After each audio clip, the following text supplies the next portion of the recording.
নদিয়ার সীমান্তে মিলল রহস্যময় বাংকার। সীমান্ত থেকে 3 কিলোমিটার দূরে নদিয়ায় পরপর 4টি বাংকারে হদিশ মিলল। মাটির নিচে এত বড় বড় লোহার কন্টেনার রইল, অথচ জানতেই পারল না কেউ। মাটির নিচে যেভাবে চারটি লোহার বাংকারে হদিশ মিলেছে এবং সেখান থেকে রাশি রাশি নিষিদ্ধ কাপ সিরাপের বোতল মিলেছে।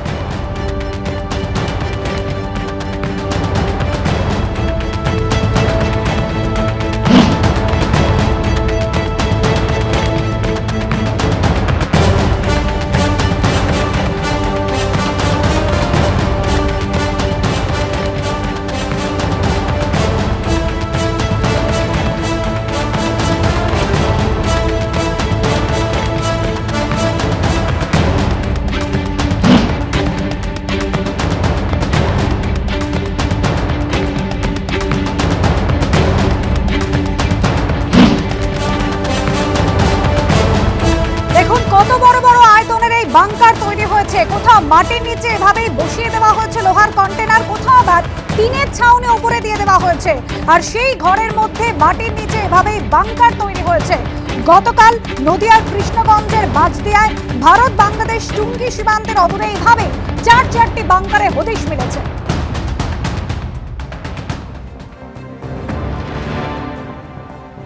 বিএসএফ তারা কিন্তু গোপন সূত্রে খবর পেয়ে এই সীমান্তবর্তী যে এলাকা সেখানে কিন্তু তারা অভিযান চালায় এবং অভিযান চালিয়ে চারটি বাংকারের সন্ধান পাওয়া যায়। তার মধ্যে কিন্তু যে 4টি বাংকারের সন্ধান পাওয়া যায় তার মধ্যে আমি যেখানটায় রয়েছি এটি ছিল মাটির নিচে, এটা সব থেকে বড় বাংকার এবং এটা পুরোটাই লোহার শিটের এবং এটা এতটাই শক্তপোক্ত ছিল সেটা কিন্তু দেখলেই বোঝা যাবে। এবং বিএসএফ এর তরফ থেকে কিন্তু এটাকে জেসিবি দিয়ে মাটি খুঁড়ে এটাকে উদ্ধার করা হয়েছে এবং এর মধ্যেও কিন্তু প্রচুর পরিমাণে ফেন্সিডিল যেটা কিন্তু বাংলাদেশে পাচার হতো এমনটাই কিন্তু জানা গিয়েছে।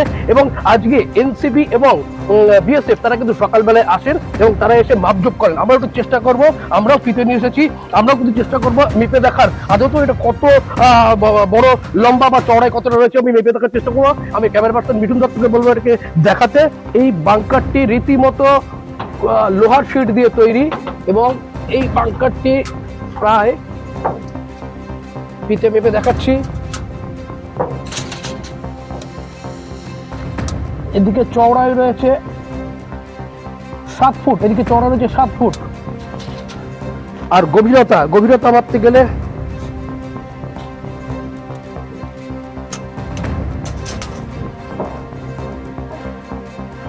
8 ফুট, 8.5 ফুট। এই পুরো এই চওড়া যতটা রয়েছে এই গভীরতাটা কিন্তু 8 ফুট দেখা যাচ্ছে এবং এই দৈর্ঘ্য প্রস্থ অনেকটাই বেশি। এবং আজ সকালবেলায় এনসিপি এবং বিএসএফ এর তরফ থেকে তারা কিন্তু আসেন এই কন্টেনারটাকে যেমন তারা মাপজোপ করেন, একই সঙ্গে বাকি আর যে দুটি জায়গায় বিশেষ করে একটি ঘরের নিচে যে বাংকার রয়েছে সেটাও মাপজোপ করা হয়, আর একটি যেটি কংক্রিটের ইট পাথর সিমেন্ট দিয়ে যেটিকে গাঁথনি করা ছিল সেরকম কিন্তু সেটাকেও মাপজোপ করা হয়। এবং সব মিলিয়ে বলা যেতে পারে এই যে একটি নির্জন জায়গা, একদিকে যেমন কৃষি জমি অন্যদিকে বাঁশবাগান, সমস্তটাকেই কিন্তু যারা এই কাজের সঙ্গে যুক্ত তারা এটাকে ব্যবহার করেছে এবং ব্যবহার করার ফলেই তারা এই নির্জন জায়গাটাকে বেছে নিয়েছে। এবং এখান থেকে বিএসএফ সূত্রে যেটা জানা গিয়েছে প্রায় 62,000 ফেন্সিডিলের বোতল তারা কিন্তু উদ্ধার করেছে এবং এই নিয়ে কিন্তু রীতিমতো একটা চাঞ্চল্যের সৃষ্টি হয়েছে। আমাদের প্রতিনিধি আপনাদের দেখালেন যে কিভাবে মাটির নিচে এত বড় আয়তনে বাংকার তৈরি হলো। সরাসরি আমাদের প্রতিনিধির কাছে যাব, সুজিত মণ্ডল রয়েছেন আমাদের সঙ্গে। সুজিত, গ্রামের কতটা গভীরে এই ধরনের বাংকার দিনের পর দিন তৈরি হলো অথচ প্রশাসনের নজরে এলো না, এবং এই বাংকার তৈরির উদ্দেশ্য কি? শুধুই নিষিদ্ধ কাপ সিরাপের বোতল রাখা নাকি অনুপ্রবেশকারীদের আড়াল করা? একদমই অনুসয়া, আমরা যে জায়গায় ঘটনাস্থলে রয়েছি এখান থেকে মাঝদিয়ার যে ভাজনঘাট যে রোড তার থেকে 100 মিটার দূরে এবং যে চারটি বাংকার উদ্ধার হয়েছে, কোনোটি কংক্রিটের, কোনোটির মোটা লোহার শিট দিয়ে তৈরি, কোনোটি আবার ওপরে ঘর নিচে বাংকার, এইরকম চারটির যে সন্ধান পেয়েছে বিএসএফ সেটার কিন্তু একটার থেকে আরেকটা বাংকারের দূরত্ব কিন্তু 100 মিটার করে করে। অর্থাৎ প্রথম যে বাংকারটি তৈরি রাস্তা থেকে যদি ধরা যায় ভাজনঘাট এবং মাঝদিয়া যে রাস্তা সেখান থেকে কিন্তু 100 মিটার দূরত্বের মধ্যেই কিন্তু এই প্রথম বাংকারটি। এখানে এখানেই প্রশ্ন উঠছে যে প্রশাসন কি জানতে পারলো না? এত প্রকাশ্য একদম রাস্তার থেকে বেরিয়েই যেখানে 100 মিটার দূরত্ব, তার মধ্যে থেকে কি করে এই কংক্রিটের এত জিনিসপত্র আনা হলো? স্থানীয় মানুষজন কি জানতে পারলো না? প্রশাসন কি কিছু নজর এড়িয়ে এত কিছু করা কি করে সম্ভব হলো? তার মানে এইসব নিয়ে কিন্তু একাধিক প্রশ্ন উঠে আসছে। যদিও না স্থানীয়রা সেইভাবে এই বিষয় নিয়ে মুখ খুলছেন না, তবে একটা প্রশ্ন উঠে আসছে যে যেহেতু তার উল্টো দিকে এই প্রথম যে ঘটনাস্থল যেখানে প্রথম বাঙ্কারটি পাওয়া গেছে 100 মিটার দূরত্বের মধ্যে, তার কিন্তু উল্টো দিকেই সুধীর রঞ্জন লাহিড়ী কলেজ, এবং তার ঠিক অপোজিটেই এই 100 মিটার দূরত্বের মধ্যেই এই পরপর 4টি যে বাঙ্কার, এবং প্রত্যেকটির সঙ্গে প্রত্যেকটি দূরত্ব কিন্তু 100 মিটার করে করে দূরত্ব রয়েছে। এবং যেটা বলে রাখি, এই যে জায়গাটাকে বেছে নেওয়া হয়েছে, পুরো জায়গাটা তুমি দেখলে, আমি ক্যামেরা পার্সন মিঠুনকে দেখাতে বলবো, এই আমার সামনে দিয়ে যে ফাঁকা জায়গাগুলো দেখা যাচ্ছে, এখানে কিন্তু ফাঁকা বলা ভুল, পুরোটাই নিস্তব্ধ জায়গা। রয়েছে কলা বাগান, তার নিচে রয়েছে ভেন্ডির যেমন চাষ হচ্ছে, বিভিন্ন সবজির চাষ হচ্ছে, এবং কার্যত জায়গাটা একদম নিরিবিলি। আর এই জায়গাটাকেই কাজে লাগিয়ে কিন্তু এই সমস্ত কাজ চলতো।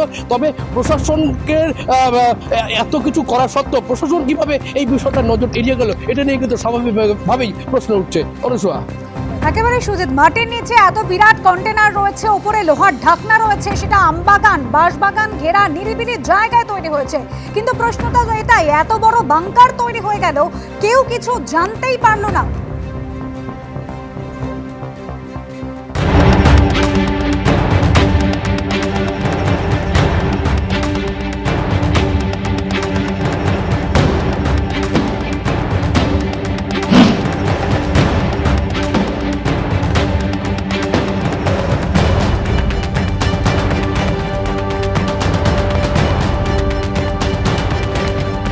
মাটির নিচে এভাবেই বিরাট কন্টেনার রয়েছে, ওপরে লোহার ঢাকনা দিয়ে ঢেকে দেওয়া হয়েছে, এবং জায়গাটা হচ্ছে আমবাগান বাঁশবাগান ঘেরা নিরিবিলি জায়গা। আর এখানেই প্রশ্ন উঠছে, কি কারণে কি উদ্দেশ্যে এত বড় বড় বাংকার তৈরি হলো, এবং প্রশাসনের নজর এড়িয়েই বা এত বড় কাজ হয়ে গেল কি করে?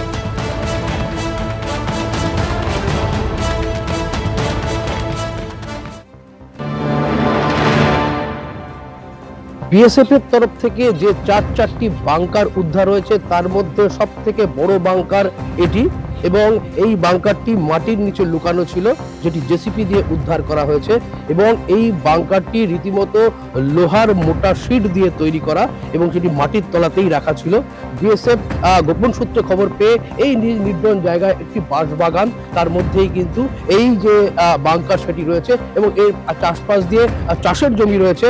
এবং এই যে বাংকারের আমার বাদিকে যে মাথার উপরে যে শিটটা, এটা দিয়ে কিন্তু ওপরে ঢাকনা দেওয়া ছিল, এবং এই বাংকারে ঢোকার জন্য এই যে ফাঁকা জায়গা, এখান দিয়ে কিন্তু বাংকারের ভেতরে তারা ঢুকত, এবং এই বাংকারের ভেতরেই মজুদ ছিল ফেন্সিডিল অর্থাৎ কাপ সিরাপ, যেই কাপ সিরাপগুলোকে বাংলাদেশে পাচার করা হতো, এবং এই কাজের সঙ্গে যারা যুক্ত তারাই মূলত এখানে রেখেছে, এবং দীর্ঘদিন ধরে এটা চালিয়ে যাচ্ছে বলে এমনটাই কিন্তু সূত্র মারফত জানা গিয়েছে।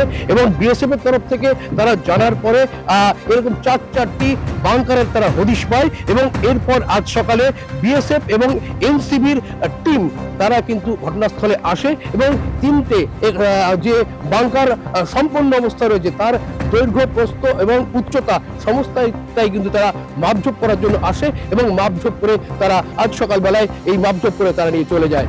ক্যামেরায় মিঠুন দত্তের সঙ্গে সুজিত মণ্ডল, এবিপি আনন্দ, নদিয়া। এত বড় বড় বাংকার যেখানে তৈরি হচ্ছে, কি কারণ? শুধুই কি নিষিদ্ধ কাপ সিরাপ রাখতে মাটির তলায় এত বড় বাংকার বানানো হয়েছিল, নাকি অনুপ্রবেশকারীদেরও সেখানে লুকিয়ে রাখা হতো? বাংকারে কি তাহলে অস্ত্র মজুদের পরিকল্পনা ছিল? কিভাবে নজর এড়িয়ে তৈরি হলো একের পর এক বাংকার? একের পর এক প্রশ্ন কিন্তু জোরালো হচ্ছে। বিএসএফ সূত্রে যেটা খবর, অপারেশন চালিয়ে চোরাচালান চক্রের পর্দা ফাঁস হয়েছে, এবং যে স্টোরেজ ট্যাঙ্ক, সেখান থেকে প্রায় 62,200 বোতল ফেন্সিডিল মিলেছে, যার বাজার মূল্য 1 কোটি টাকারও বেশি।